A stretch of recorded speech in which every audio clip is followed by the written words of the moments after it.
This is the Fitzy and Whipper with Kate Ritchie podcast. I think we've got him up on the screen right now. This is very exciting because there's someone else there too. But Jim Jefferies, welcome to Fitzy. Hello, how are you all going? Who was that guy in the background? Who's that? Oh, that's my assistant, Jack. Stand up, Jack. Let the world Jack. see you. Hey, brother. G'day, Jack. How you guys doing? Does he usually make you sit on the floor? No, he's got a couch down there. I'm in a high chair. Oh, you're in the casting room. You just wanted me to pan down to me lap. I know what the game is. How long do they usually last, Jim? The people that work for you, is it a couple of months and then they're moved on, or how long? I've had Jack for 5 years. Six years, which is weird because he's only 14. Does he, But cheap, you know. does he get long service next year, Jim? Do you look after him? Yeah. No, I'll send him back to the make iPads in China or sneakers, and then he'll be all done. The new Jim Jefferies sneaker range is released. Thanks, Jack. Mate, can I compliment you? And often we talk about appearance. We've celebrated Lululemon underpants together, but your hair is... Man, you've hit some style. That's what you've done right there. It's almost... It's all quick. It's all... Look at this. Can you see the fluff coming out of it? Yeah, gotcha. It's all smoke and mirror, my hair. I'm on the Nanogen. I put the flakes in. I do everything to make my hair look this rubbish. Jim, can we have an honest conversation? Because I take a medication too to make sure that my locks are luscious. And it looks like it's working on your back. Mate. Yeah, it's all over. Jim, we've actually had a pretty massive week of guests. We had Sam Neill on the show. Do you know Sam Neill? Have you had any dealings with him? Sam Neill is my mother-in-law's hall pass. Really? She loves herself some Sam. I tell you what, though, I once caught a plane from Sydney to Auckland, right? Obviously for work. I wouldn't go there for pleasure. But I was on the plane, and I was going over, and in business class, it was just me and Sam Neill. Wow. We're sitting there. Did you have a chat? I was in the front row, and he was in like 2 rows behind me. And then when we got off the plane, he got up and he cut in front of me. Oh. It goes row by row. We live in a society. You can't just start bending the rules. So I've got a problem with Sam Neill because of that. You're going to need to let it go. I think one of the great things, he would love you because Sam Neill has this very reserved, slow-paced speak where he sounds so educated, but you go to Wrong Town with Sam Neill and he cries with laughter. Sam Neill, yeah, he would love your work. Reece Darby's one of my best mates, yeah, and Reece Darby's very good friends with Sam Neill. So I want to get in. I want to know all the famous New Zealanders: Sam Neill, Neil Finn. All of them. Russell Crowe? Russell Crowe? I know Crowe. I know Russell. Do you? Well, you know what? Russell. When we had Sam Neill on the show, I mean, you're there dropping names. He told us that he had Cillian Murphy stay at his place in New Zealand. Have you had an Oscar winner at your house, or like the most famous house guest? Or Rebel Wilson? And what's my most famous house guest? No, I've never had an Oscar winner stay at my house. But when Brad Pitt was my weatherman, right, on my TV show, there's a name drop for you, right? He had a suit, right? This brown linen suit, right? And when my show got cancelled, they go to me, they go, oh, you got to give that, Brad's got to get his suit back. So I never text Brad. I never call Brad. I don't know Brad really, right? Yeah. So I text Brad like, I've got your suit. I can come by and drop it off because I wanted to go over to his house, right? Great. Yeah. And Brad Pitt texted me back and he said, I'll give it to Goodwill. I didn't give it to Goodwill. I tried it on. I look like Pee Wee Herman. I'm way bigger. I'm taller and everything, right? Didn't fit me. But it did fit my then 80-year-old father, right? You're kidding me.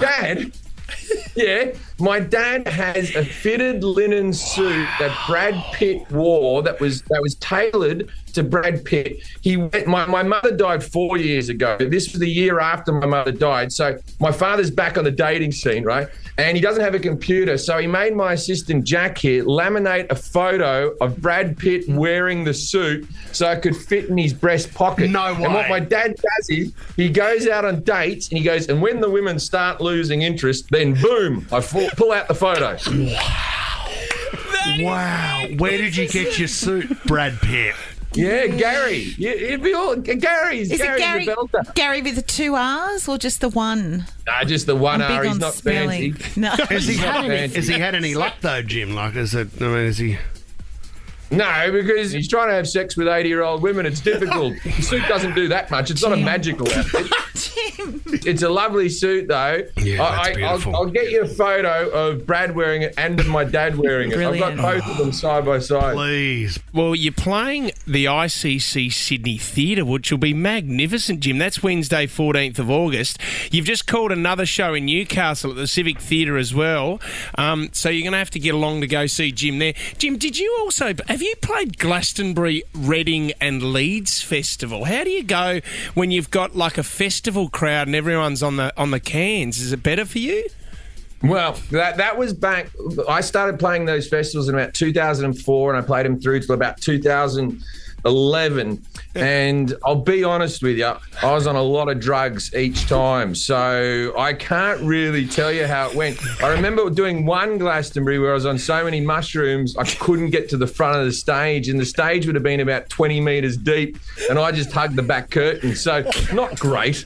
Not my finest before. But they weren't paying me much. You know, it was one of those ones where you got a free campsite, free drugs. Who played that year? Give us one act. Can you remember any? I got a T-shirt 2006 where I'm on the same T-shirt as the Foo Fighters. Awesome. And Oasis and somebody like I've got a T-shirt where I'm on with it. One time I had to do Glastonbury. And they said, you're closing out the Saturday. You're the headline act of the Saturday. And I was like, oh, very prestigious. But it turned out the headline act on the main stage was Paul McCartney. So no one showed up to see me. And there was just all these kids on drugs in the mud. I could hear them a mile away going, na, na, na, na, na, na, na. And I was on stage going, I don't want to effing be here either. But until one of you sees leave the bloody tent, I'm not allowed to leave the tent. All I had was some people laying on blankets coming down from drugs and freaking out. Oh, Jim Jefferies, very funny, but hugged a curtain for most of the act. No. If we do get to your show... Look, I'm a game show host now. You got to give it up for me. Ian Turpie never opened up about his drug use, did he? No, he didn't. Wow. Jim, if we do get to your show, I was just thinking, I'm sure you've seen the controversy about having a baby in the audience. Can I bring a baby to your show? No, you can't bring babies to adult entertainment in the same way that I was kicked out of a strip club for taking my baby. Yeah, sure. You know what I mean? Like no one would ever go, all I was doing was holding my baby whilst I was getting a lap dance, and the girl said, can you please remove that? As a parent, I was so shocked by the whole thing. How selfish was that woman? And she was like, I have to take my baby into a comedy club. I don't have a babysitter because I'm a single. Then you stay home and you watch comedy on TV like the rest of us. When my baby was born, I didn't leave the house for fun. I haven't left the house for fun yet. He's cracked it. Jim Jefferies has officially cracked it. He's lost it. Tickets to Jim Jefferies, give them what they want to, and they're available now at frontiertouring.com. We love you, Jim. Thanks for your time, legend. You can bring small dogs. Thanks, great man. Fits in Whipper with Kate Ritchie is a Nova podcast. For more great shows like this, download the Nova Player via the App Store or Google Play. The Nova Player.